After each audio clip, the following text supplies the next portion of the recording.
2025 թվականին և 26 թվականին չենք պլանավորում նոր պարտատոմսեր թողարկել։ Այս պահի դրությամբ պլանները այդպիսին են։ Ուղղակի ևս մեկ անգամ ուզում եմ նշեմ, որ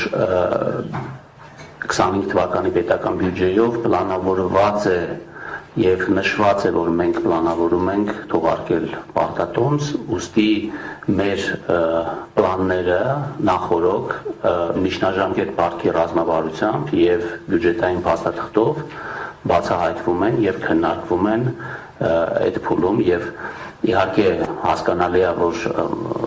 մարդիկ այդ փաստաթղթերը ուշադրությամբ չեն կարդում և երբ որ թողարկումը տեղի ունենում, դա ոնց որ բոլորիս համար անակնկալ է լինում կամ նորություն է լինում, բայց ես կուզենայի, որ մենք այդ քննարկումները ընդհանրապես պարտքի նրա ֆինանսավորման ռազմավարության կամ ընդհանրապես դեֆիցիտի, որովհետև պարտքը գոյանում է այն պատճառով, որ մենք պլանավորում ենք դեֆիցիտային բյուջե։ Այդ դեֆիցիտի մակարդակի դրա ծախսման ուղղությունների վերաբերյալ քննարկումները ունենայինք հենց բյուջեի պլանավորման փուլերում, որպեսզի հետագայում անակնկալներ չլինեին։